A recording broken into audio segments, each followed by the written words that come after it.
মোহাম্মদ কমলিওয়ালা আইরে আমার বুকে আয় আল্লাহ আল্লাহ আল্লাহ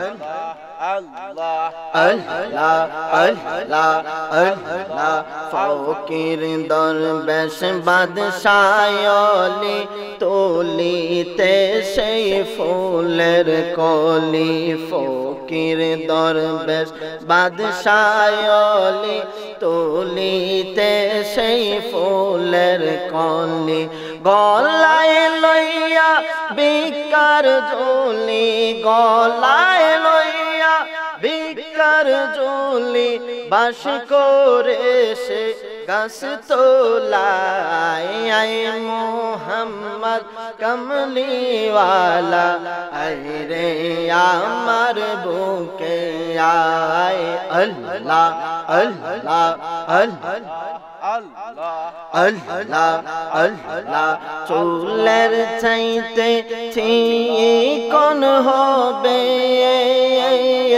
হীরার চাইতে দারু হবে সেই দিন তোমায় কে তোরাইবে সেই দিন তোমায় কে তোরাইবে ফুল সেরাতের ফুল আল্লাহ আল্লাহ আল্লাহ আল্লাহ আল্লাহ আল্লাহ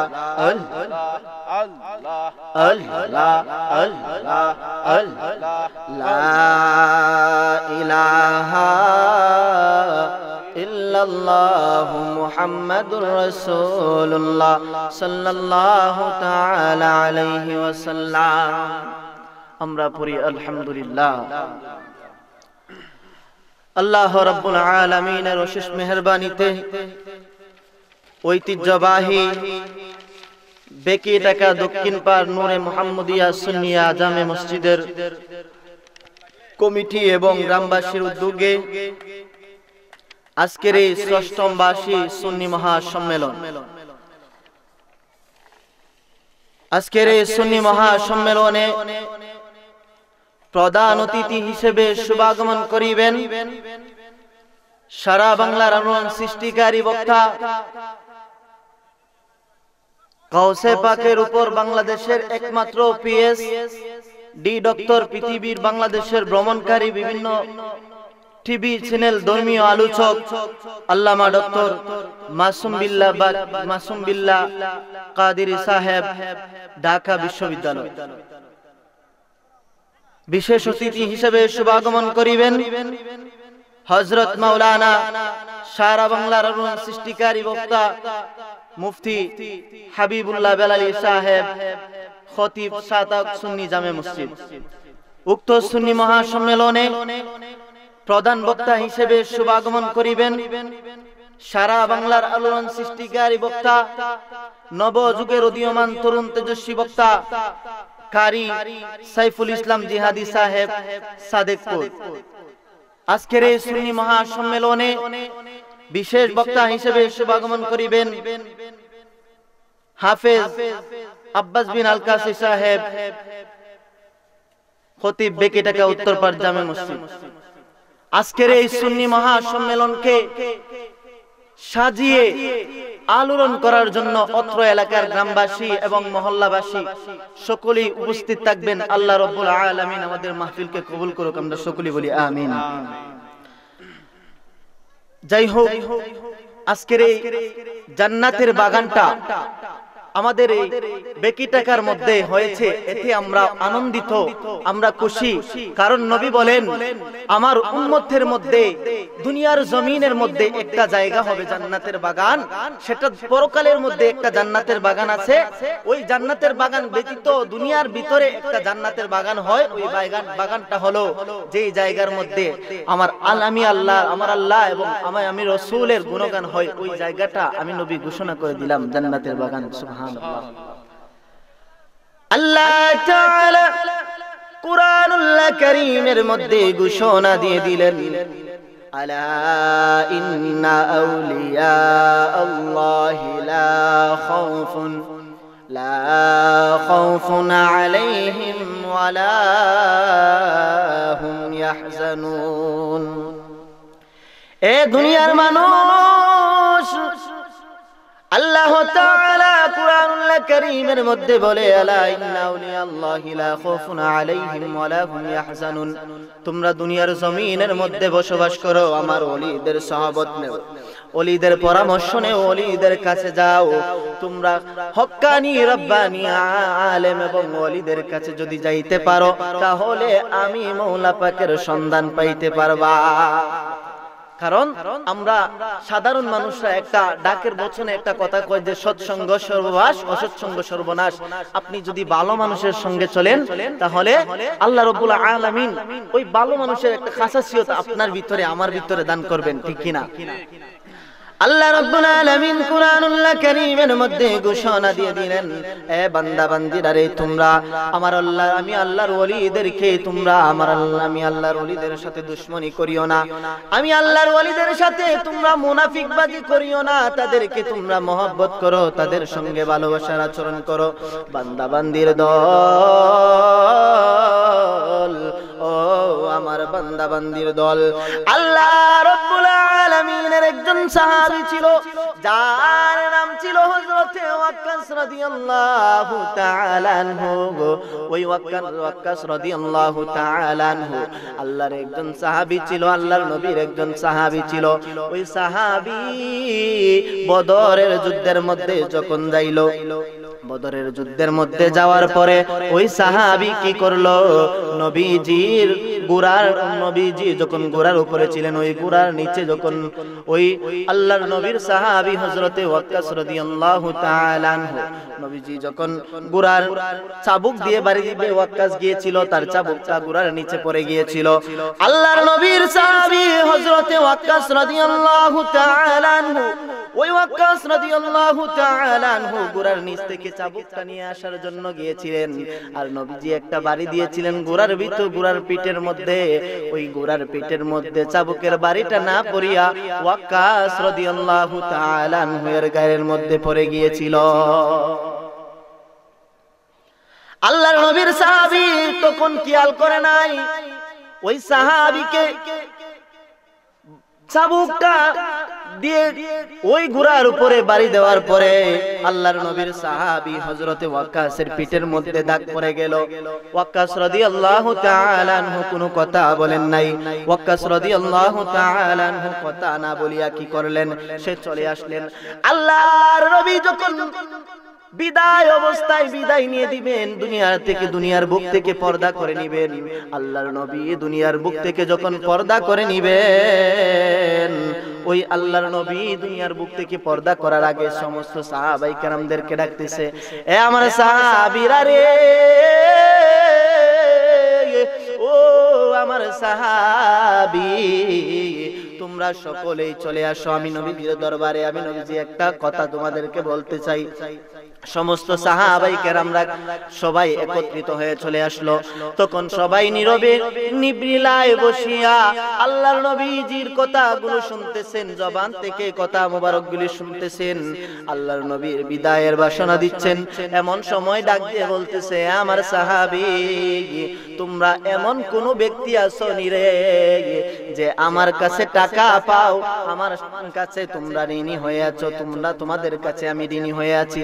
এমত অবস্থায় আল্লাহর নবীর সাহাবী হযরতে ওয়াক্কাস রাদিয়াল্লাহু তাআলা আনহু ওই লাভ দিয়ে ওই সমস্ত মজলিস থেকে আর কেউ কোনো কথা বলে না। আল্লাহর নবীর সাহাবী ওয়াক্কাস রাদিয়াল্লাহু তাআলা আনহু দাঁড়াইয়া গেলেন। দাঁড়াইয়া যাওয়ার পরে ডাক দিয়ে বলতেছে, ইয়া রাসূলুল্লাহ, ইয়া হাবিবাল্লাহ, মায়ার নবী গো, ও দয়ার নবী, আমি যখন যুদ্ধের ময়দানে গিয়েছিলাম, আপনি কি করেছিলেন? আপনি ঘোড়ার মধ্যে বাড়ি, চাবুক দিয়ে বাড়ি দিতে গিয়ে আমি ওয়াক্কাসের পিঠের মধ্যে বাড়ি দিয়েছিলেন। ওয়াক্কাস রাদিয়াল্লাহু তাআলা আনহু এই কথা বলার পরে বলতেছে, ওয়াক্কাস রে, তোমার মূল বিষয় তুমি খুলে বলো। বলতেছে, ইয়া রাসূলুল্লাহ, আমার পিঠের মধ্যে যখন আপনি আঘাত করেছিলেন, আজও পর্যন্ত সেই পিঠের আঘাতটা আমার পিঠের মধ্যে রয়ে গিয়েছে। সুবহানাল্লাহ। আল্লাহর নবী বললেন, হে সাহাবীরা, তোমরা যদি আমার কাছে কোন ধরনের কোন পাওনা পেয়ে থাকো তাহলে তোমরা বলো। তারপর ওয়াক্কাস রাদিয়াল্লাহু তাআলা আনহু তখন বলার পরে ওয়াক্কাসকে বলতেছে, ওয়াক্কাস এখন তুমি কি করতে চাও? ওয়াক্কাস বলে, ইয়া রাসূলুল্লাহ, আমি ওয়াক্কাসের বুকের মধ্যে, পিঠের মধ্যে যখন আপনি চাবুক দিয়ে বাড়ি দিয়েছেন, ইয়া রাসূলুল্লাহ, ইয়া হাবিবাল্লাহ, আমি ওয়াক্কাস আপনার পিঠের মধ্যেও বাড়ি দিতে চাই চাবুক দিয়ে। ওয়াক্কাস রাদিয়াল্লাহু তাআলা আনহু এই কথা বলার পরে সমস্ত সাহাবায়ে কেরামের পশমগুলো দাঁড়িয়ে গিয়েছে, সবাই উত্তপ্ত হয়ে রয়েছে।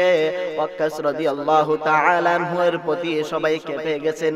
কি কয়, আল্লাহর নবীজি এমন একটা নবী যিনি সমগ্র আলমের জন্য রহমত। আল্লাহ তাআলা কুরআনুল্লাহ কারীমের মধ্যে বলেন, ওয়া মা আরসালনাকা ইল্লা রাহমাতাল লিল আলামিন। আমি আমার নবীকে সামান্য কোন নবী বানাই নাই, আমি আমার নবীকে সমগ্র আলমের জন্য রহমত বানিয়েছি। শুধু বাংলাদেশের জন্য না, শুধু বিশ্বের জন্য না, আমি আল্লাহ রব্বুল আলামিন যতটুকু জায়গার জন্য রব আমার বন্ধুকে বানিয়েছি ততটুকু জায়গার জন্য রহমত। সুবহানাল্লাহ। আল্লাহর নবী রাহমাতুল লিল আলামিন বলতেছে, রে আকাশ, তুমি এক কাজ করো, তোমাকে আমি চাবুক দিয়ে বাড়ি দিয়েছি, যাও যাও তুমিও আমাকে বাড়ি দিয়ে দাও। তখন বলতেছি, ইয়া রাসূলুল্লাহ, নবী গো, ও মায়ার নবী, আমার দয়ার নবী, আপনি যে চাবুক দিয়ে বাড়ি দিয়েছিলেন গো নবী, ওই চাবুকটা দিয়েই আমি আপনাকে বাড়ি দিতে চাই।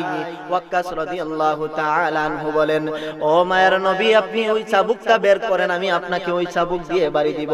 আল্লাহর নবী রাহমাতুল লিল আলামিন হযরতে আবু বকরকে ডাক দিয়ে বলতেছে, আমার আবু বকর, ও আবু বকর, যাও রে, তুমি ফাতেমার ঘর থেকে আমার চাবুকটা নিয়ে আসো। আবু বকর দৌড়াইয়া গেল ফাতেমার ঘরের মধ্যে, ঘরের সামনে গিয়ে দাঁড়াইয়া রইলেন। দাঁড়ানোর পরে হযরতে আবু বকর রাদিয়াল্লাহু তাআলা আনহু চোখের পানিগুলো বিনাইয়া বিনাইয়া পালাইতেছে। এমতো অবস্থায় ফাতেমা দরজা খুললো, ডাক দিয়ে বলতেছে, আল্লাহর নবীর সাহাবী, আপনি কি রে, কিসের জন্য আমার দরজার সামনে দাঁড়িয়ে কান্নাকাটি করতেছেন? তখন আবু বকর ডাক দিয়ে বলে, ও জান্নাতের হুর, জান্নাতের সর্দার ফাতেমা, আপনার আব্বাকে একজন ব্যক্তি, একজন সাহাবী, সে প্রতিশোধ নেওয়ার জন্য আপনার বাবাকে সে চাবুক দিয়ে আঘাত করতে চায়। এমতো অবস্থায় ফাতেমা কান্না করতে লাগলেন। কান্না করতে করতে তার চোখ থেকে পানিগুলো বেয়ে বেয়ে জমিনের মধ্যে পড়তেছে। আর ওই আবু বকর তখন চাবুকটা নিয়ে দৌড়াইয়া আসলেন। ফাতেমা ডাক দিয়ে বলে, তোমরা না আমার নবীর সাহাবী, তোমরা না নবীজিকে জীবনের চাইতে ভালোবাসো, তোমাদেরকে রাখিয়া কিভাবে আমার বাবাকে মারবে? ও সাহাবী রে, যাও যাও, তোমরা যেভাবে পারো ওই ওয়াক্কাসের চাবুকের বাড়ি থেকে আমার বাবাকে বাঁচাও। তখন ওই ফাতেমা এই কথা বলার পরে চাবুক নিয়ে আসলো, আল্লাহর নবীজির কাছে দিয়ে দিল। চাবুকটা যখন দিয়ে দিল, আল্লাহর নবী ওই ওয়াক্কাসের কাছে দিল।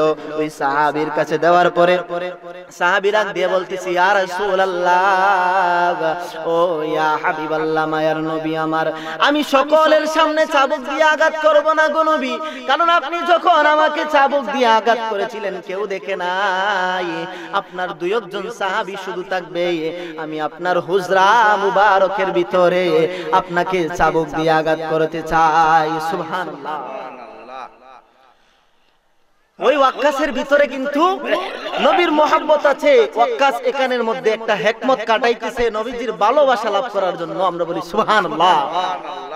ওয়াক্কাস রাদিয়াল্লাহু তাআলা আনহু বলতেছি, ইয়া রাসূলুল্লাহ, ইয়া হাবিবাল্লাহ, ও মায়ের নবী আমার, আপনি রুমের মধ্যে যান, হুজরা মুবারকের মধ্যে যান, আপনাকে হুজরা মুবারকের ভিতরে চাবুক দিয়ে আঘাত করব গো নবী।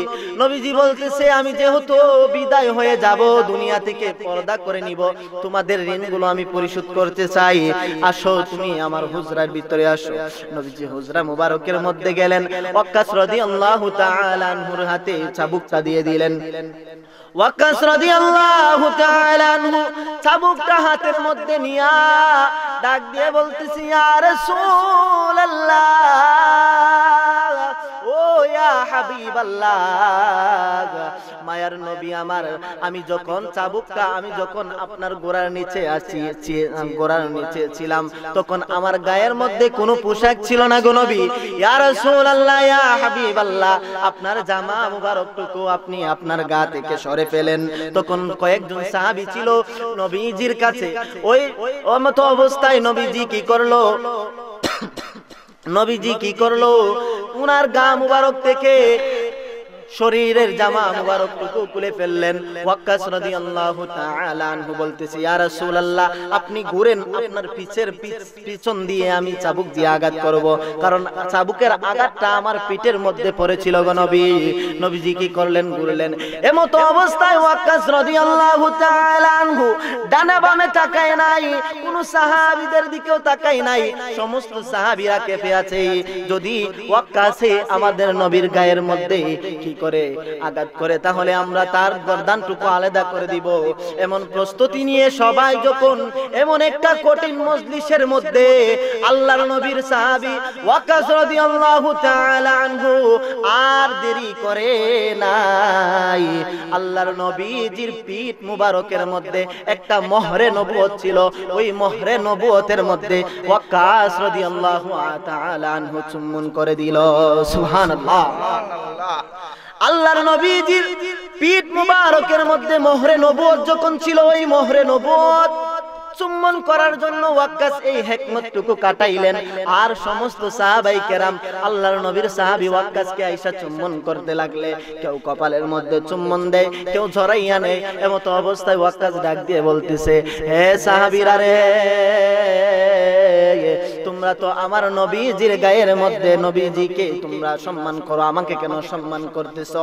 ওয়াক্কাস রাদিয়াল্লাহু তাআলা আনহু ডাক দিয়ে বলে, ও সাহাবীরা, তোমরা নবীকে না সম্মান করবা, আমাকে কিসের জন্য সম্মান করো? বলতেছে, আপনি তো আল্লাহ রাব্বুল আলামিনের পক্ষ থেকে জান্নাতি, কারণ নবীজি বলে দিয়েছেন, যেই ব্যক্তি আল্লাহ রাব্বুল আলামিন বলে দিয়েছেন, যেই ব্যক্তি আল্লাহর নবীর মোহরে নবুয়ত দেখবে, ওই ব্যক্তিটা আল্লাহর নবীর সঙ্গে জান্নাতে যাবে। সুবহানাল্লাহ। ওই ওয়াক্কাস রাদিয়াল্লাহু তাআলা আনহু এই হিকমতটুকু কাটাইয়া আল্লাহর নবী বলে দিয়েছেন, যাও রে ওয়াক্কাস, কাল কিয়ামতের ময়দানে তোমার কোনো হিসাব দিহিতা করতে হবে না, জবাবদিহিতা করতে হবে না, তুমি ওয়াক্কাস রাদিয়াল্লাহু তাআলা আনহু বিনা হিসাবে জান্নাতি। সুবহানাল্লাহ। নবীকে আপনি আমি যদি মহব্বত করি, নবীকে আমি যদি ভালোবাসি, মন প্রাণ উজাড় করিয়া, আল্লাহর নবী বলে, যে ব্যক্তি নিজের মা থেকে, নিজের বাবা থেকে, যে ব্যক্তি নিজের ভাই বোন পাড়া প্রতিবেশী, নিজের স্ত্রীর চেয়ে, সন্তানাদির চেয়ে আমি নবীকে, প্রাণের নবীকে তাদের চেয়ে বেশি মহব্বত করবে, আমি আমার আল্লাহ রাব্বুল আলামিন তাদেরকে জান্নাত দিয়ে দিবেন। সুবহানাল্লাহ। নবীজির ভালোবাসার খাতিরে আপনি আমি জান্নাতে যাইতে চাই কিনা? চাই। আল্লাহ রাব্বুল আলামিন আমাদেরকে খাঁটি আশিক হিসেবে কবুল করুক, আমরা বলি আমিন। আমিন। আল্লাহর নবীর সাহাবী হযরতে ওয়াক্কাস রাদিয়াল্লাহু তাআলা আনহু যখন চুম্বন করে দিল, সমস্ত সাহাবায়ে কেরামরা কান্নাকাটি শুরু করে দিল। সবাই কান্না করতেছে আর বলতেছে, ওয়াক্কাস রে, তোমরা যে হিকমতটুকু, তুমি যে হিকমতটুকু কাটাইছো, ওই হিকমত যদি আমাদেরও যদি এমন ভাবে নবীজি আঘাত করতো রে ওয়াক্কাস, তাহলে আমরাও এটার প্রতিশোধ হিসেবে নবীজির মোহরে নবুয়তের মধ্যে চুম্বন করতে পারতাম। সুবহানাল্লাহ। ওই আল্লাহর নবীজির সাহাবীরা এমন ভাবে আল্লাহর নবীকে ভালোবাসিছেন, আল্লাহর নবীজির সাহাবীরা আল্লাহর নবীজিকে এমন ভাবে ভালোবাসিছেন, যার ভালোবাসার কোনো তুলনাই হয় না। হযরতে ওয়াক্কাস রাদিয়াল্লাহু তাআলা আনহু মন প্রাণ উজাড় করিয়া নবীজিকে ভালোবাসার খাতিরে আল্লাহর নবীকে, আল্লাহর নবীর মোহরে নবুয়তের মধ্যে চুম্বন করার সুযোগ পায়। নবীজির একজন সাহাবী ছিল, ওই সাহাবী দৈনিক দৌড়াইয়া মসজিদের মধ্যে যাইতো, ঘর থেকে যখন দৌড়াইয়া যাইতো সবাই তাকাইয়া থাকতো। মসজিদের মধ্যে মুসল্লিরা তো সাধারণভাবে যায়, কেউ দেরিতে যায়, কেউ লং টাইমে যায়, কেউ আস্তে ধীরে যায়। কিন্তু আল্লাহর নবীর ওই সাহাবী কেন দৌড়াইয়া দৌড়াইয়া মসজিদের মধ্যে যায়? একদিন দুই দিন এইভাবে দেখতে দেখতে আল্লাহর নবীর সাহাবী যখন দৌড়াইয়া দৌড়াইয়া যায়, আবার মসজিদ থেকে অল্প কিছুক্ষণ মসজিদের ভিতরে থাকার পরে আবার চলে আসে। মসজিদের ভিতরে যখন সাহাবাই কেরামরা তারাও একে অপরের কাছে বলতেছে, বলা বলি করতেছে যে আল্লাহর নবীর এই সাহাবী কেন দৌড়াইয়া দৌড়াইয়া আসে, আবার দৌড়াইয়া দৌড়াইয়া চলে যায়। একদিন একজন সাহাবী আল্লাহর নবীকে জিজ্ঞেস করলো, ও আমার আল্লাহর পেয়ারা বন্ধু, ও আল্লাহর পেয়ারা দোস্ত আমার, আপনার এই সাহাবী কেন দৌড়াইয়া আসে মসজিদের ভিতরে, মসজিদে নববীর ভিতরে দৌড়াইয়া আসিয়া শুধু ফরজটুকু আদায় করে আবার দৌড়াইয়া চলে যায়? আল্লাহর নবী বলতেছে, তোমরা কোনো সমালোচনা করিও না, তোমরা ধীরে থাকো, স্বস্তির থাকো, আমি নবী তারকে জিজ্ঞেস করব। তখন আল্লাহর নবী একদিন মসজিদে নববীর ভিতরে নামাজ পড়িয়ে আল্লাহর নবীজি আস্তে আস্তে ধীরে ধীরে চলে আসলেন। ওই সাহাবীর বাড়িতে আসার পরে আল্লাহর নবীর সাহাবী তার বাড়ির মধ্যে আসার পরে দরজার মধ্যে এইভাবে একটা টুকা দিয়ে সালাম দিলেন, আসসালামু আলাইকুম ওয়া রাহমাতুল্লাহ। প্রথম সালামের কোনো জবাব হয় না, দ্বিতীয় সালাম দিলেন, দেওয়ার পরে টুকা দিয়ে সালাম দিলেন, আসসালামু আলাইকুম ওয়া রাহমাতুল্লাহ। এইভাবে একবার দুইবার তিনবার ডাক দিছে, সালাম দিল। সালাম দেওয়ার পরে আল্লাহর নবী চলে আসতেছেন। আল্লাহর নবী যখন পিছন দিক দিয়ে চলে আসলেন, আল্লাহর নবীজির একটা স্বভাব ছিল, উনি কোনোদিন পিছন ফিরে চাইতেন না। তখন ওই সাহাবীটা ঘর থেকে দরজা খুলিয়া তাকাইয়া দেখতেছে নবীজি চলে যাইতেছেন। এমতো অবস্থায় তো নবীজিকে পিছন থেকে ডাকও দেওয়া যায় না।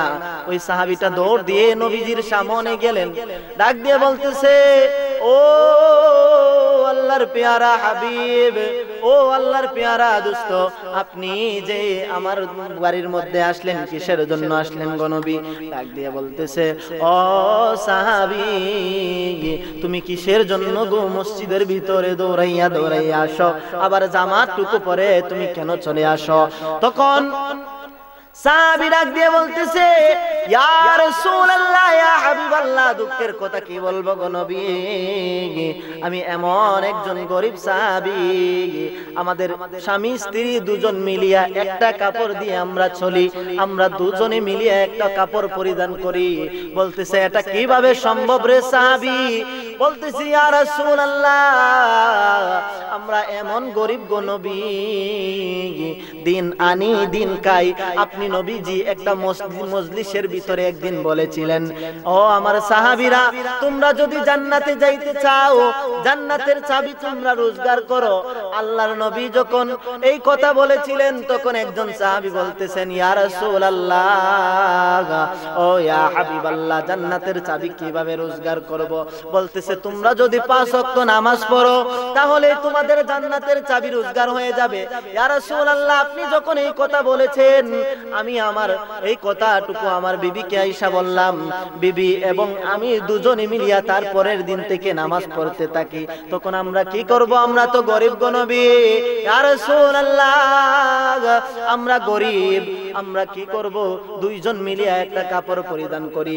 এক আমার স্ত্রী যখন নামাজ পড়ে, তখন আমি আমার ঘরের ভিতরে একটা গর্ত বানিয়েছি।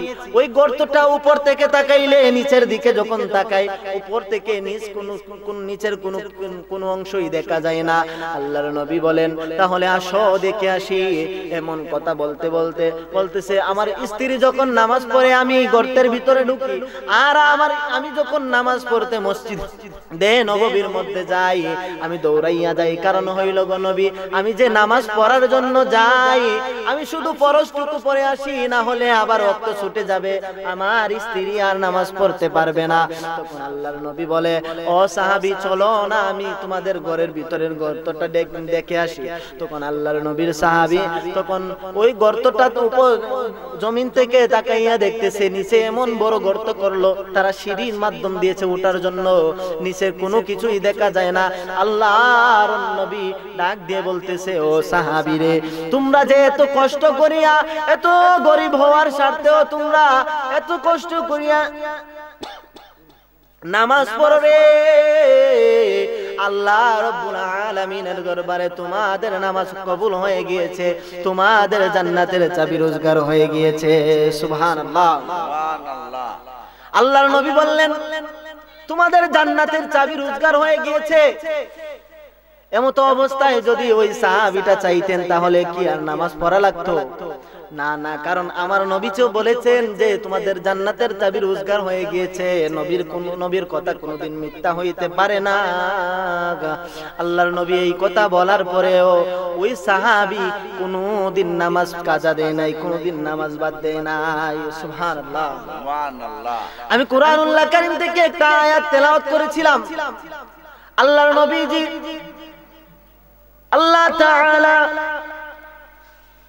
তাআলা উনার বন্ধুদেরকে এত সম্মান দিয়েছে, এত মর্যাদা দিয়েছে রে বন্ধু। আল্লাহর নবীজি উনার সাহাবীদের থেকে এত মহব্বত পেয়েছে, এত ভালোবাসা পেয়েছে। আল্লাহর নবী যখন একটা জবান দিয়ে কোনো কথা মুবারক বাহির করতেন, কোন না কোন সাহাবী এটা পালন করতেন, সবাই বাড়ির মধ্যে কথাগুলো নিয়ে যাইতেন। আজকে আমাদের এই মহল্লায় ওয়াজ হয়, আর একটা পার্শ্ববর্তী মহল্লায় ওয়াজ হয়। দৈনিক শীতের সিজন আসলে দৈনিক ওয়াজ হয়, কিন্তু আমরা আমল নিয়ে বাড়ির মধ্যে যাইতে পারি না। আমাদেরকে শয়তানের ধোঁকায়, শয়তানের কুমন্ত্রণার মধ্যে ফেলিয়া শয়তান আমাদেরকে জাহান্নামের দিকে ডাকতেছে, ঠিক কি না? আল্লাহ রাব্বুল আলামিন কুরআনুল কারীমের মধ্যে বলেন, আলা ইন্না আউলিয়া আল্লাহি লা খাউফুন আলাইহিম ওয়া লা হুম ইয়াহজানুন।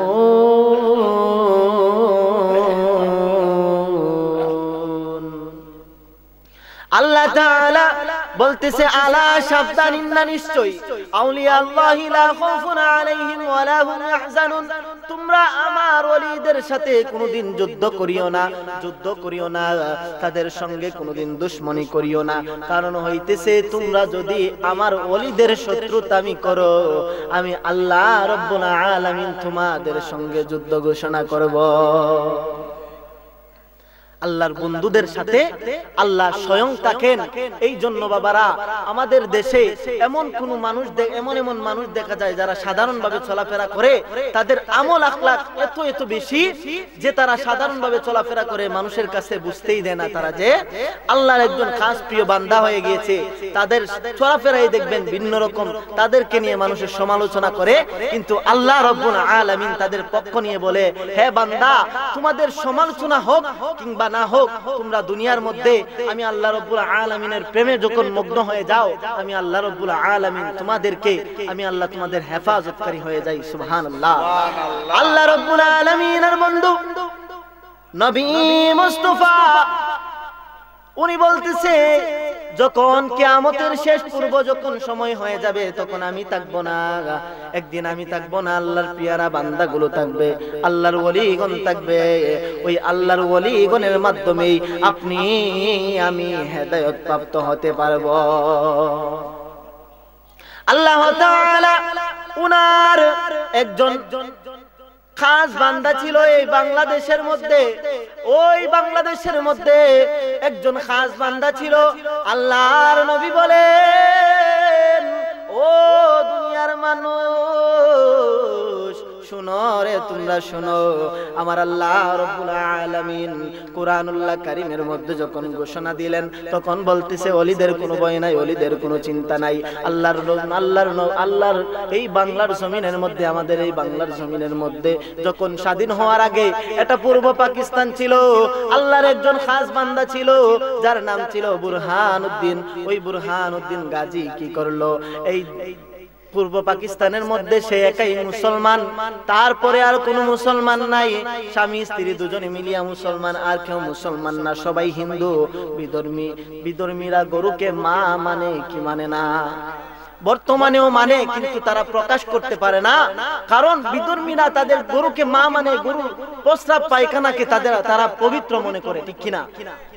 ওই বিধর্মীরা বুরহানুদ্দিন গাজী যখন এই পূর্ব পাকিস্তানের, তখন বুরহানুদ্দিন গাজী ওনার গর্ভের মধ্যে কোনো সন্তান ছিল না, ওনার কোনো সন্তান ছিল না। বুরহানুদ্দিন গাজী তখন কি করলো, আল্লাহর কাছে ফরিয়াদ জানাইলো, ও মায়ার আল্লাহ, দয়ার আল্লাহ, আপনি আমাদেরকে একটা সন্তান দান করেন গো মাওলা। আপনি যদি আমাদেরকে সন্তান দান করেন, তাহলে আপনার দরবারে আমি একটা মান্যত আদায় করব, আমরা একটা মান্যত আদায় করব। ওই মান্যতটা আদায় করব, এই কথা বলার পরে আল্লাহ রাব্বুল আলামিন যখন দেখলেন ওই বুরহান তাহাজ্জুদের মুসল্লায় বসিয়া আল্লাহ রাব্বুল আলামিনকে ডাকতেছে, আল্লাহ তো বলে দিয়েছেন, ও বান্দারে তোমরা কে কি চাইবা, শেষ রজনীর মধ্যে তোমরা আমার কাছে চাও, আমি আল্লাহ আসমানের প্রথম আসমানের মধ্যে চলে আসি। বুরহান দোয়া করলো, কবুল হয়ে গেল। 1 বছর চলে গেল। তখন বুরহানুদ্দিন গাজী 1 বছর পর যখন মান্যত আদায় করবে, তার সন্তান হয়ে গেল। সন্তানের নাম রাখলো মুসলিম উদ্দিন। সন্তানের নামটা মুসলিম উদ্দিন রাখার পরে 1 বছর চলে গেল। সে মান্যতটা আদায় করার জন্য বাজার থেকে গরু ক্রয় করলো। আনার পরে স্বামী স্ত্রী মিলিয়া, 2 জন মিলিয়া তারা জবাই করলো। জবাই করার পরে ওই গরুটা জবাই করার পরে ওই গরুটা যখন জবাই করলো, আল্লাহর নবীর উম্মত বুরহানুদ্দিন গাজী গরুটা জবাই করিয়া, তারা দুজনে মিলিয়া গরু জবাই করিয়া মাটির নিচে পুঁতে দিল। পুঁতে দেওয়ার পরে রাজা কি করলো, খবর পাইল ওই বুরহান এবং বুরহানের স্ত্রীকে দেশ থেকে তাড়াইয়া দিল। দেশ থেকে তাদেরকে তাড়াইয়া দিল, আর তাদের সন্তানটাকে জবাই করে দিল। দিয়া বলতেছে, রে বুরহান, তোমরা আমাদের মাকে জবাই করেছো, তোমাদের সন্তানের কারণে যাও, তোমাদের সন্তানকে আমি টুকরো টুকরো করে দিলাম। তোমরা এই বাংলাদেশ থেকে, এই পূর্ব পাকিস্তান থেকে চলে যাও। তোমাদের এই দেশের মধ্যে কোনো জায়গা নাই, তোমাদের এই দেশের মধ্যে কোনো জায়গা নাই, তোমরা দেশ ছাড়িয়া চলে যাও। আল্লাহ রাব্বুল আলামিনের ওই খাঁটি বান্দা বুরহানুদ্দিন দৌড়াইয়া আল্লাহর ওলি নিজামউদ্দিন আউলিয়ার কাছে গেল। নিজামউদ্দিন আউলিয়া বলল, আমার কাছে বিচার পাইবা না, যাও তুমি আব্দুল কাদের জিলানীর কাছে যাও। আব্দুল কাদের জিলানীর কাছে যখন গেল, আব্দুল কাদের জিলানী তখন ওই আব্দুল কাদের জিলানী রাদিয়াল্লাহু তাআলা আনহু, উনি একটা ডাক দিলে চক্ষুটা মুজিয়া 360 জন আউলিয়া ওনার চক্ষুর সামনে দাঁড়াইলো। ওই 360 জন আউলিয়াকে বাংলাদেশের মধ্যে পাঠিয়ে, ওই 360 জন আউলিয়া যখন বাংলাদেশের মধ্যে আসলো, তারা রাজা গোরগোবিন্দের সঙ্গে যুদ্ধ করিয়া, রাজা গোরগোবিন্দর সামনে যুদ্ধ করিয়া তখন এই বাংলার জমিনটাকে ইসলাম কায়েম করেছে। সুবহানাল্লাহ। আল্লাহ রাব্বুল আলামিন আজকের এই জান্নাতের বাগানটাকে আল্লাহ রাব্বুল আলামিন কবুল ও মঞ্জুর করুক, আমরা সকলেই বলি আমিন। এবং আমার পরপর আলোচনা করবেন।